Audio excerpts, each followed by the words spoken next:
A few minutes ago, I did a video on curved roads and banked roads, and it struck me that roads aren't only curved in the horizontal plane. Sometimes roads are curved in the vertical plane. And so this is going to be a short video on bumps and such. Bumps and such means if I take the road and it has a bump in it, that bump is actually part of a circle of a certain radius. And if my car drives along this road, then as I go over this bump, I need a centripetal force. In fact, let's draw the car at the top. I need a centripetal force, and the only force on the car, well, the free body diagram for the car. Let's do this. Let's write these words. To center. That's what the direction I need for my centripetal force. And the only forces on the car are N and mg, assuming that I'm coasting, so in this case, mg will not be equal to n. Mg will have to be providing the centripetal force, and anything left over is handled by the normal force. Remember, the normal force reacts. It's only as big as it needs to be. So here, our weight is going to be providing mv squared over r, and the remainder will be the normal force. As long as this centripetal force is less than the weight of the car, then the car will be stuck to the road and there'll be some normal force. But at the critical speed,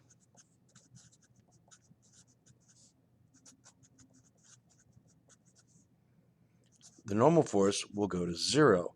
And that means if we go any faster, the car will actually not have enough centripetal force, and it will leave the contact with the road. This will become a jump, and I think you may have experienced that. In fact, that's the design plan behind speed bumps. It's a very short bump, but with such a radius of curvature that if you're going anything over about 5 miles per hour, the car leaves contact with the ground and you get a jolt.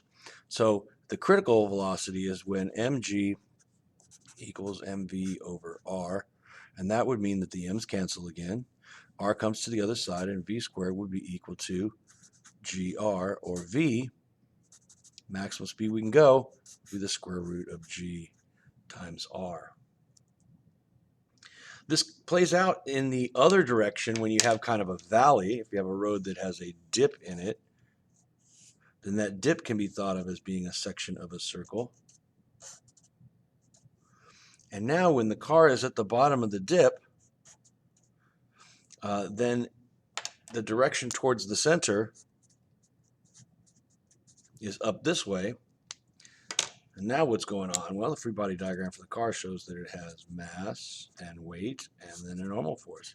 So in this case, the normal force is providing the centripetal force.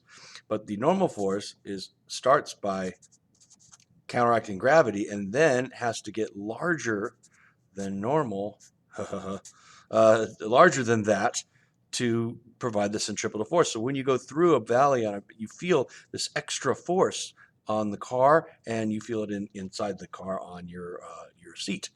So this one means that we can find out how much extra normal force there is. It'd be m times the quantity g plus v squared over r. This doesn't have a critical. In other words, there's no maximum or minimum speed that you can go and have this problem. But there is a time when there is a minimum speed you need to go. And that is the other part of the such. You see, if you are in a loop, and I don't mean the kind of loop where you're a roller coaster car and you're stuck on the track and you can't fall. I mean, if you drove a car through a loop, and YouTube has some videos because I think it was Red Bull did this. They got a stunt driver to drive on a big loop. No, it was Hot Wheels. They were trying to show off classic Hot Wheels sets by building real versions of them. The only way you can survive this loop is if you're at the top, you're going fast enough that you don't fall off. Now, how the heck is that possible? Well, remember, the direction to the center is this way. So we need to make sure, free body diagram, a free body diagram for this car shows that it has weight and a normal force pointing down. And those two together have to provide the centripetal force. Now, as you slow down, you need less and less centripetal force, but weight is fixed. So it's the normal force that goes. So the critical velocity is when the normal force goes to zero again. Only in this case, it will be a minimum speed. As you slow down, this drops to, when it drops to zero, if you go any slower, there'll be too much weight for the centripetal force, and the weight will actually cause you to start to fall. You see, the weight is busy providing the centripetal force when you're on a loop. So let's do that. That would mean that mg equals mv squared over r. The m's cancel, and gr equals, hey, wait a second. Now the minimum velocity is that same square root of gr that was the maximum velocity on the bump. So this is a loop criteria. In fact, I should write the word loop. If you're on the inside of the loop, you have to have a minimum velocity of square root of gr. If you're on a bump and you don't want to fly off, you have to have a maximum velocity of square root of gr. And if you're in a valley, then you feel an excessive normal force that's equal to your weight, which is what the normal force typically is, plus an amount due to your circular motion. Anytime that you are instantaneously in circular motion, we have to use a centripetal force. Okay, that's quite a bit, and I'll sign off there.